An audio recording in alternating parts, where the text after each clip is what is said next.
Okay, so I teach at Johns Hopkins. I used to teach this course here, and I was telling a couple people, if you were here early, that this was actually my favorite course in my whole entire teaching career. I've taught for 25 years, because this is the course where my students would always sort of get the, wow, there's a world out there, and I can do great things, and I loved seeing that moment. So you might have had that already, or it might be coming.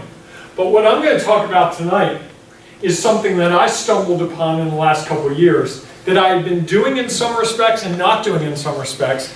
And Dr. Porterfield there and I have been researching it really heavily in the last 3 or 4 years. And it makes a huge difference in everyone's careers. And we don't teach it very much. You'll teach it, it's taught in this course and your internship gets at it. But most of your academic career, what do we teach you?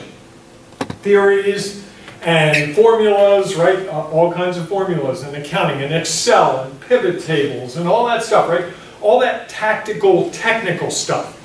We fill your head, right? You have to learn grammar rules, and you have to learn spelling, and you have to learn how to write memos and how to do all that stuff.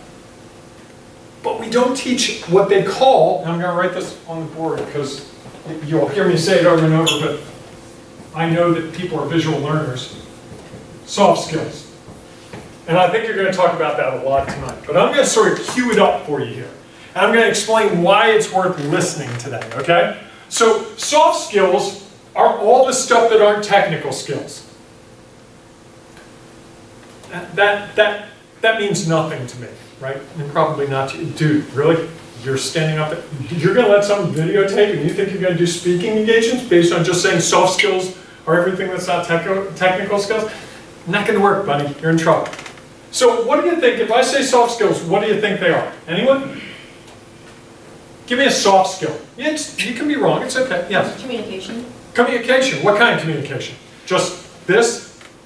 Well, back and forth, like talking to coworkers, but as well as like written communication, Yep. being able to properly go back and forth with Yep. customers and your coworkers. Yep. Customers, coworkers, vendors, bosses, auditors, whoever it would be. Yep, exactly. And also, another part of communication, presenting. You know, the thing that my students, when I taught this course, were always amazed about was how many times they had to do presentations. Like, I'm in this internship, and next thing you know, they're like, that's a great idea. Explain that to us. And sometimes they'd have to stand up and present it, and sometimes they wouldn't. And they're like, I've never presented before. I was like so nervous. Well, get used to it. That's a reality. So yes, that communication, oral and written. You're doing some of that in this class, I think, right? Shocking. What else do you think when I say soft skills? Anyone? I'm boring you already? Come on, it's being videotaped. Say something, you know, give me something. No, I'm kidding. So, I'll give you some other ones. There are some sort of internal ones, let's say, things you do inside that you work on. I'm not taking your thunder, am I? So, No, okay, good. You'll adapt yourself. I will though. Like listening. Right, so if you start saying to me, hey, you're presenting about this and this really doesn't apply to me, and I just keep going on talking about, you know, I study journalism here at Towson, and I talk about journalism, you're like, dude, what's this journalism stuff? We're accountants, we're economics, we're engineers, we're econ, we're business. You're over there and we're over here. And by the way, excuse me, can you relate this to what we're studying? And I go, yeah, no, I'm going to talk about it for journalism. I'm not a very good listener, right? And what do you do as a result? You stop listening, right? Because we're not communicating at that point, right? So there's listening, you know, there's setting goals. There's being persistent. In fact, there's all kinds of research. You can read a book called Grit. If you're looking for a good business book, there's a whole book called Grit that basically the woman's premise is you have to persevere. People who succeed are not gifted. You know, because I always thought, you know, the guy who's a quarterback for, pick a football team, he's just gifted. He's incredibly talented. But actually, he is really talented, but it came from spending hours in his backyard throwing the ball. To everyone who went, you know, Dad, can I throw more? Mom, can I throw a pass it to you? Hey, brother, can I throw a pass it to you? Persistence. Just constantly doing something and finding a way to do it. kind of interesting, right? I mean, think about it. And I've certainly seen it in my career. You just go at it, you go at it, you go at it, and eventually you get there. I started a business, and I start this business, I'm thinking, I've got these former people that I work for, they're gonna hire me. They'd love to have me do marketing for them. So I go to all three, and I'm thinking, 1, 2, 3, I'm gonna have all this work and all this money. I go to all three, 0. I'm sorry, what? And so over the next 6 months, I went out and networked, I met people, I talked to people, I gave people demos, and suddenly I started to get some business. If I packed my bags up after the first month or two, like the 3 I expected disappeared, I wouldn't have a business now. It would be gone. So persistence, you find your way, you just do it. That's another one. Then there's some big ticket ones, the harder ones that involve other people. So there's everyone's teamwork, right? You're doing group assignments in this class. I mean, if you start looking at these and looking at this class, you can see there's a one-to-one relationship. There's everyone's favorite, leadership. And there are a whole bunch of others. Poor Toby here, I know Miss Toby, actually did the research. Thank God he did, not me. And he found like 52 soft skills. No one had done like the comprehensive academic lit review. He did it, found 52. It's crazy, right? Who can think of 52? But here's the thing. The 52, when you take out some of the duplication, gets down to about 46, which is all well and good, but that's a lot to manage. But what I always like to think of it, in my head, and when I talk to someone really short, like at a restaurant, like what are you studying, what are you into? Soft skills. I'm like, well, what's that? I say, it's really interpersonal communication. If you think the ones where I said this is sort of you working within yourself to get there, you need to have these things before you can start communicating with other people. If you can't listen well, you can't communicate well. You're not going to be an effective speaker if you're not a very good listener. You can't lead if you can't listen. Believe me, if you think leadership is going out and saying, do this, do that, you will not be a leader for long. The best leaders I've ever met are the leaders who lead by example and make me feel like I'm the leader. And pat me on the back when I do a good job, and when something goes wrong, like, hey Bob, let's talk about how we can make that better next time. I'm like, oh yeah, and you don't even think you're being led. When I left college here in 1987, that's a long time ago, 30 years. Jeez. 30 years. Wow. When I left here, I thought leadership was, I want you to go out there and do something for me. You, go out there and do something else for me. And you do a third thing for me. And when the 3 of you are done, come back and tell me you did it. I'll check to make sure you did it right. As I've gotten older, I've realized that great leadership is, you tell people what you need them to do, and you let them do it. And if they're really good, you don't check it. So leadership is a tricky one, because leadership requires a lot of these. So you're probably saying, okay, great, this is marvelous, great, I came back to class the day after 4th of July, you're not really giving me anything useful. Now here's where it gets useful. Soft skills are what make the difference in organizations. I don't care how big your company is where you're interning, I don't care how small it is, I don't care what's going on. They all can figure out the widgets. I can find 1,000 people within 24 hours that can do basic accounting. Come on, I can't do pivot tables, but I hear it's manageable. I could probably figure it out. But what I can't do, I haven't tried, I'm guessing it would be difficult, is take the information from the pivot table and tell leadership what it means so that they can make better decisions. I can't take the information from your pivot table and your pivot table and put it together and say, boy, you put these 2 pivot tables together and we've got a real problem here. The widgets aren't going to work. You're making this and they're making that, and it's not going to dovetail. And so organizations are starting to realize that soft skills are the key. Anybody heard of behavioral questions in interviews? Everyone hates them, right? I can see this one. Oh, no, not that. Oh, I hate that. And my students at Hopkins are really funny because they're like, someone asked me a behavioral question in my interview and I wouldn't answer it. I'm like, I'm sorry, what? Like, I went to Johns Hopkins University, a great school, and I'm not going to answer that question. I'm like, and what happened? Well, it's really weird. the interview was going to be an hour, and it kind of stopped right after that. I'm like, really? I wonder why. And the question the student wouldn't ask, or wouldn't answer was, how many golf balls can you fit in this room? It was a conference room. How many golf balls can you fit in this room? And anybody know what they really want you to do in that situation? Has anyone answered a behavioral question? Do you know what they're looking for? What do you think? Thought process. Exactly. They don't care what the answer is. You could say 1 or you could say 1,000,000. Doesn't matter. They just want to hear you literally. Explain to us how you get to that number. So the person blurts out, this room, I don't know, 4,309,000. Okay, great. Explain to us how you get there. Well, you know, an average golf ball is about 2.5 inches. I'm doing some math, and this room looks like it's about 30 feet that way. It's about 35 feet that way. It's about this size. So if we do the volume, we get this, and I can. That's what they want to hear. They want to understand how you're thinking, because if you can think that through, first of all, if you can come up with something, because who studies that question? Now you're all like, okay, I gotta put down my list, golf balls. But I will tell you this, Google asks golf balls sometimes, tennis balls, basketballs, and one of my students told me that Google asked him how many, oh shoot, what was it?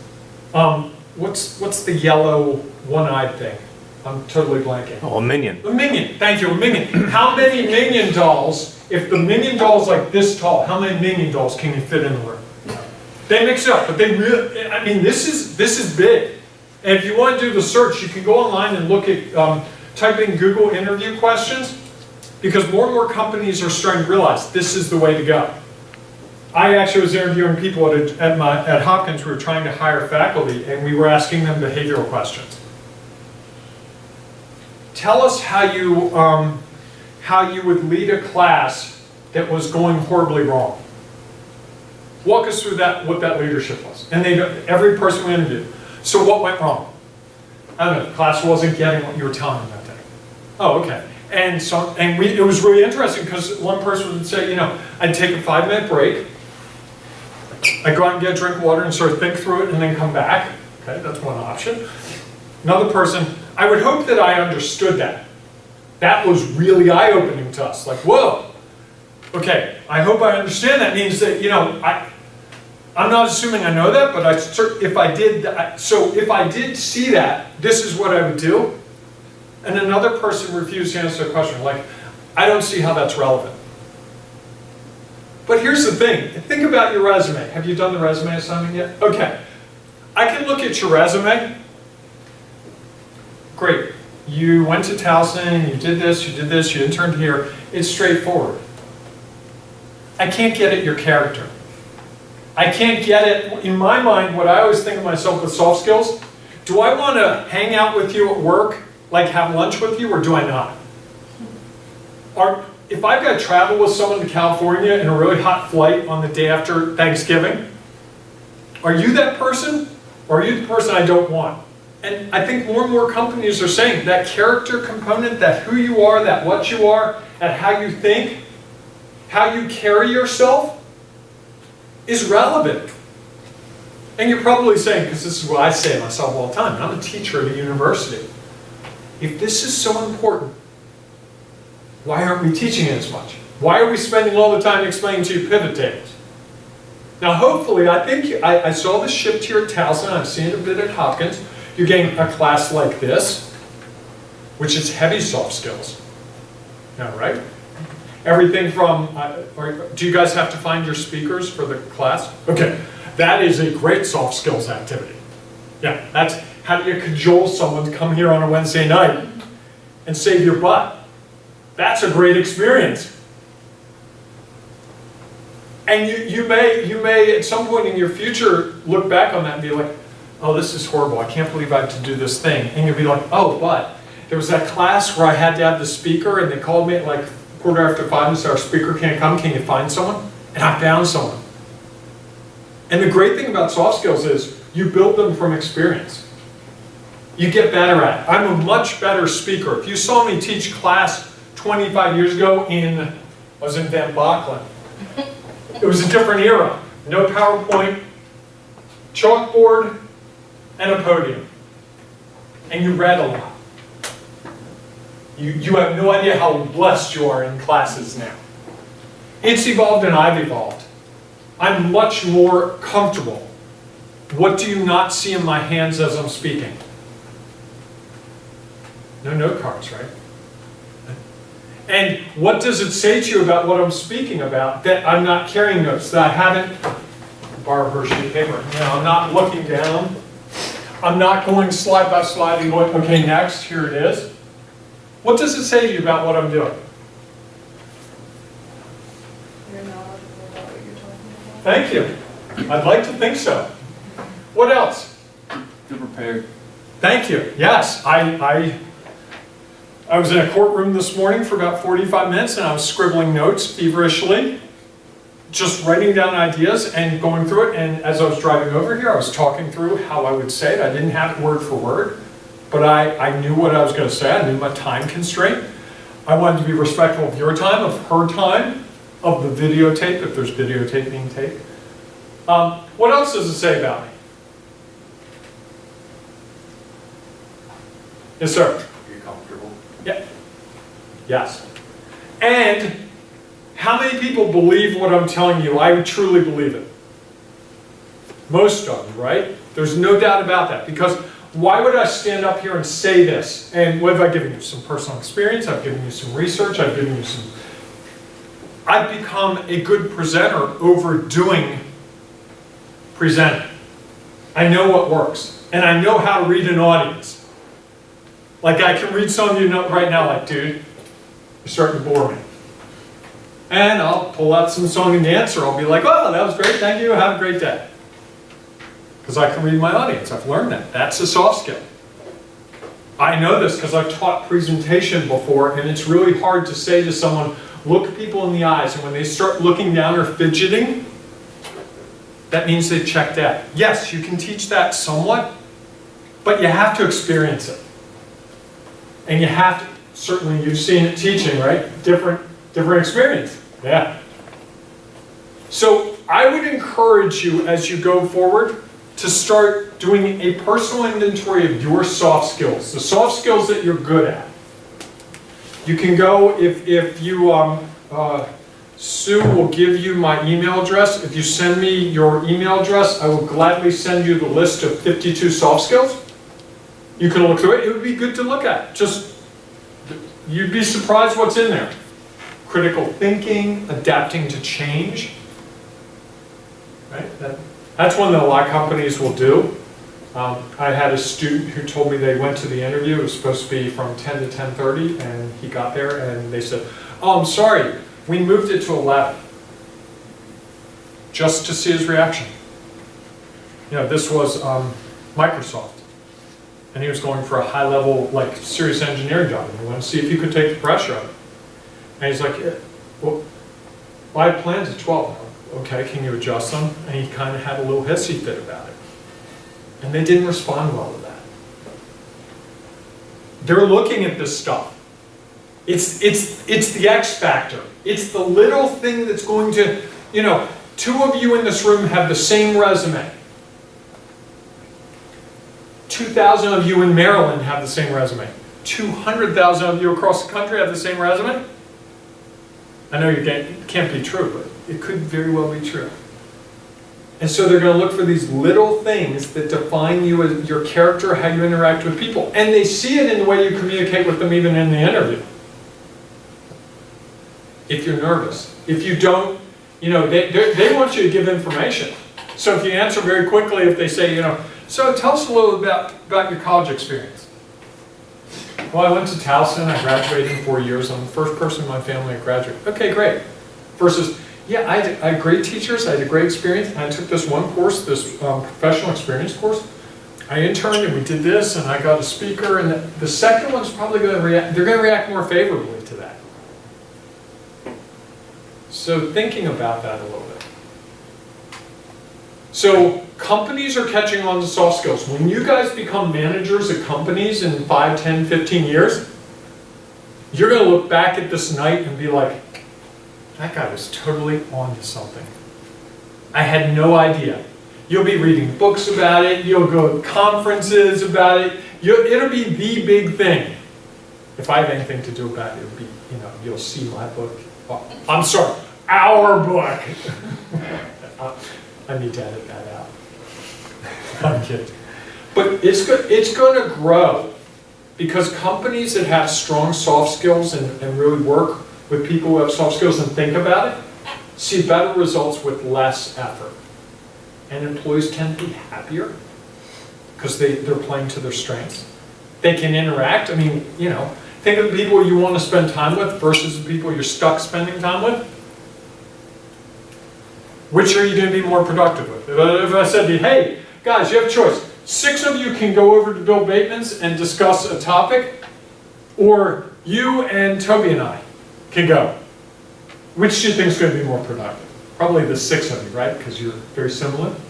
We're scared. So I know you're going to talk more about soft skills this evening.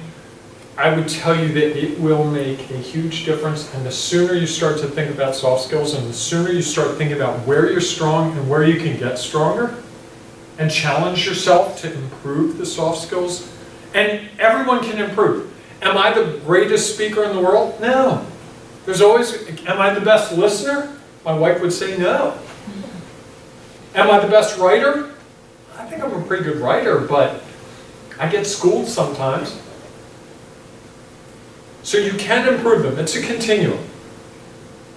But many people don't even think about them. So as you go through the evening, just start thinking about what that inventory is, what the soft skills that you have, where have you demonstrated those? So if I ask you a question in an interview, where have you been a leader?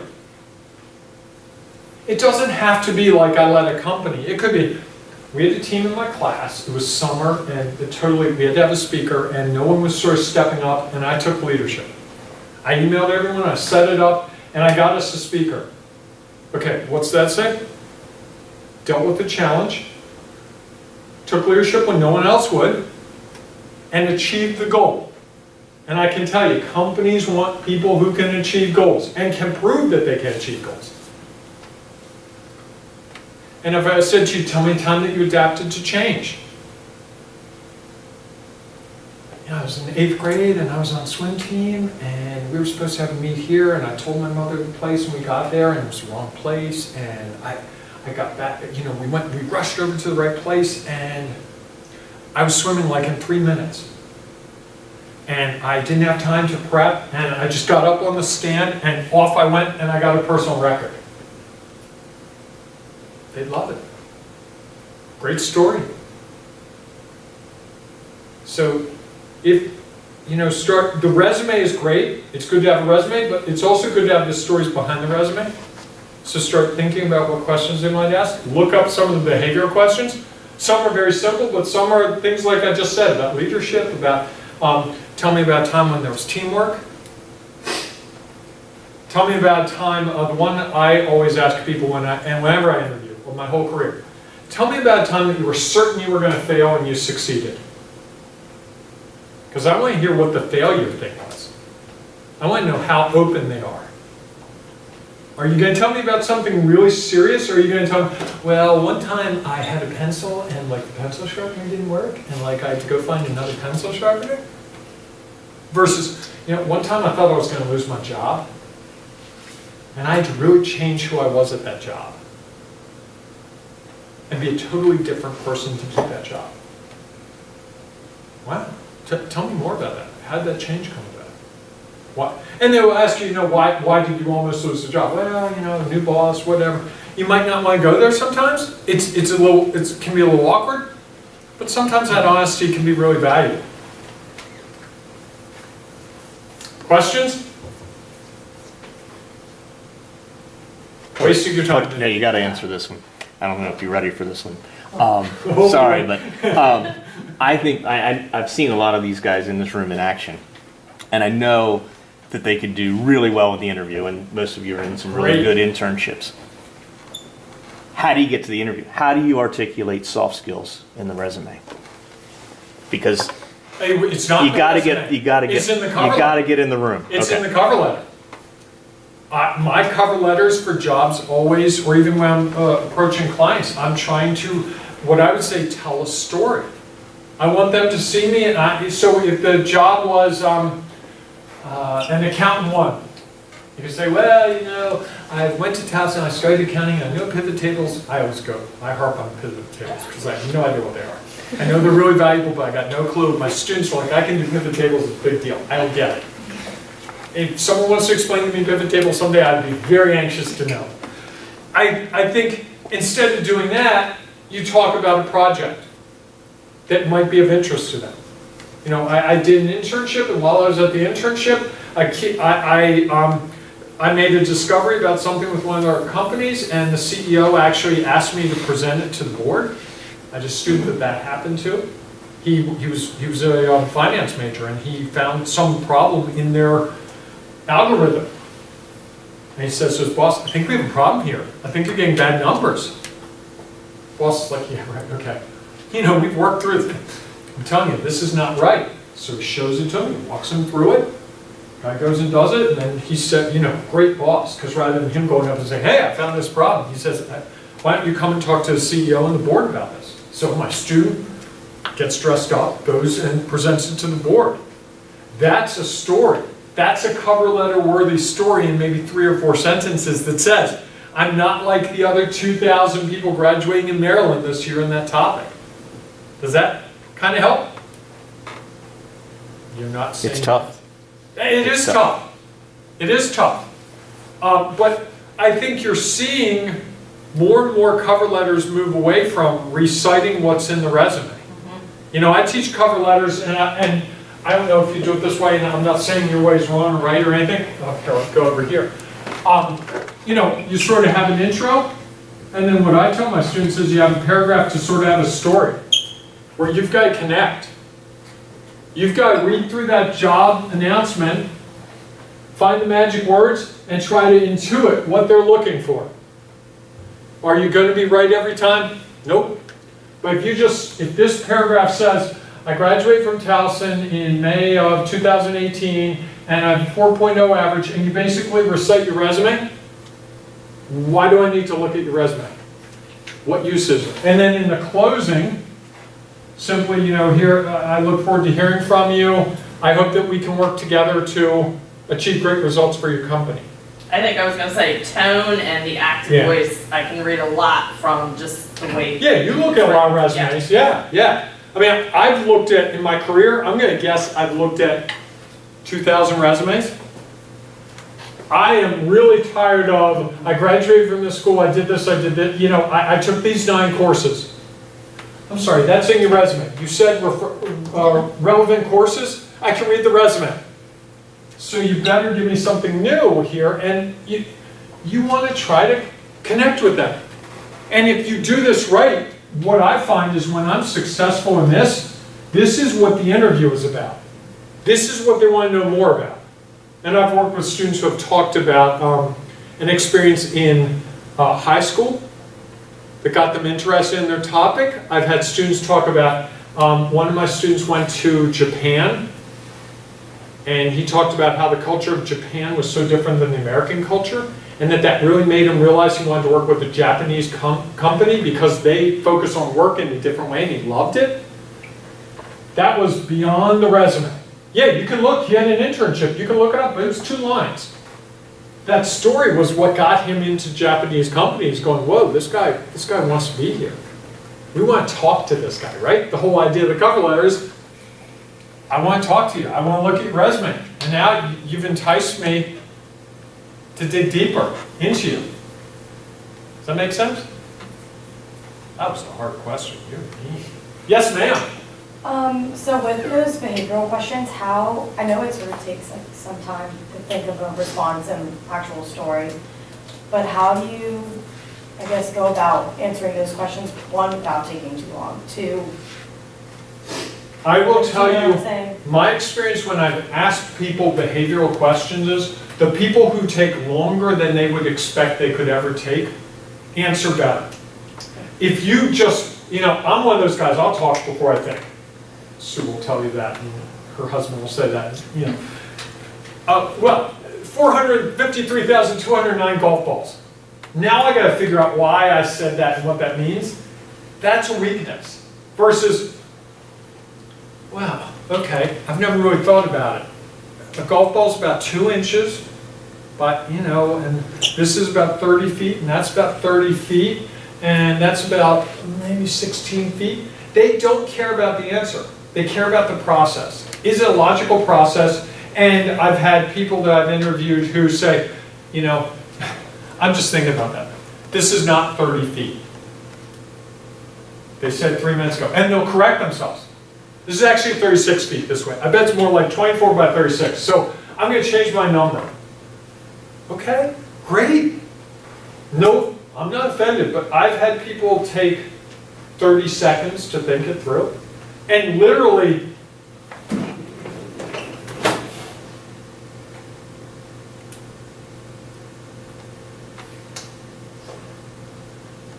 I had one person ask for a sheet of paper. And I said, can you do me a favor? I'm happy to let you have a sheet of paper, but I'd like to hear what you're writing down and why. And he wrote it all down, and he came to his number, and he walked us through it. It was brilliant. But what you can't do is say no. That's not what they want to hear. And I think we tend to think it takes longer to think about it than it actually takes. 10 or 15 seconds to come up with a great answer is marvelous. Name a company that won't wait 15 seconds for you to come up with a great answer. If they expect me to come up with a great answer in 2 seconds, I'm not a computer. It's not a hard enough problem. Right? I mean, writing, you've all written, right? Writing a great paper, you don't just poof, have it come out of nowhere. It takes time and effort, right? And so I think it feels longer in your head. And what I would say is, my inclination would be to get frustrated that I don't have the easy answer and start to say things like, this is really hard. I'm going to get this totally wrong. And I get people who've done that before, and it's like, that's not what you want. I'd rather you just be quiet and then come through with, all right, I thought through, here's how I want to go. So I would encourage you to feel comfortable and confident in that pause. And if you want to try it, ask your parents to pull the list. There's a Google behavioral question list, and say to your mother and father, do me a favor. They'd love to do this because they want you to graduate and move. That's their big thing. They won't tell you that. I know they want you to come back, but they've already turned your room into a fitness center. So, hey mom, can you do me a favor? I'd like you to ask me some of these questions. And I want you to tell me if it felt like I took too long to answer. Your parent's going to say, no. Wow, that's really great. Wow, how'd you get there? I mean, I'm astounded. I am always amazed at the people who answer the questions. The range of answers is fascinating, and the way they get there is fascinating. One person, we were asking a question about their how they demonstrate leadership in the classroom, and they said, every time I'm in my classroom teaching, they taught a couple times, they're like, every time I'm in my classroom teaching, I say things that my basketball coach said to me. Oh, really? On purpose? No, it's just when I leave class, I'm like, Coach Johnson, he's like inside my head. And he's like, I realized Coach Johnson made a huge difference in why I wanted to be a teacher. He taught me so much. And so I've absorbed that. And so my leadership is following his leadership. He had these profound things that he'd say. He'd look you in the eye and stare at you and say, you're better than this. And it just changed me. And so and the guy said, I don't know if that's really leadership. And we're like, is it making a difference with people? Oh yeah. Okay, and that's leadership, right? I hope I didn't scare you about these behavioral questions, about all this. That's not what I'm saying. What I'm really hoping for all of you is, I've opened your eyes. A really smart person I know said this whole idea of the eye of the hunter. He did. He's really smart. He drives me crazy. And the eye of the hunter, we haven't tracked it down fully, but the eye of the hunter is, once you have something in your head, maybe, I know this has happened for me, I bought a car, I bought a Mini Cooper. I'm like, no one has Mini Coopers. And 2 days after I had the Mini Cooper, it's like every car I see is a red Mini Cooper. If you buy the blouse at Target or whatever, it's like, oh, this is so gorgeous, I've never seen it. Now you see 18 people wear it. Eye of the hunter. If I say to you, hey, how many people are going to eat broccoli? for next day or two, you're gonna be thinking about broccoli. If you eat broccoli, oh, wow, that guy put that in my head. So you have this eye of the hunter. What the eye of the hunter is, you're starting to think about soft skills. Look for them. Look for them in your internships. Look at how they show up in your internships. Because I learned a lot about soft skills from watching people around me be good at it or not so good. And it's like, you know, I would love to stay and watch Sue teach because I guarantee I've never been in anyone's classroom where I haven't learned from them. It's like, oh wow, I never thought about doing it that way. I taught this, I don't know, 12, 13 times. I bet she does it a little differently, and I bet, you know, after my ego would let go, it would be like, no, I'm better than she is, come on. But as I really got serious with myself, I'd be like, you know, that's a better way to do that than I've ever done it. And that's part of that, that's the soft skill in and of itself, is being able to look at yourself and reflect on your successes and other things and get better. Now, if you never reflect, how do you get better? That's why you're doing a reflection from this class, right? What's going on? What are you learning? So there's a real correlation of soft skills with this class. And it's you guys are really fortunate that you get 3 credits for this. That's how I started. Every time I taught the class, I said, I know you don't want to be here, it's a required class, but Towson, I've been at meetings where Towson's like, we don't have enough space for all the things we want to teach them. So we're going to get rid of this course and add this course and do this and do that. This is never one that they go, yeah, we're going to get rid of this one. This is like, this is going to happen because they see the value. I have gone way over my time. I'm blaming your husband. Thank you very much. If she's got, here, I'll write my email address up here. It's easy enough. And if you send me an email, just say, send me the list. I will send it. It's bgwriter so one of the soft skills I'm lousy at is writing on the board. Yeah, bgwriter@gmail.com.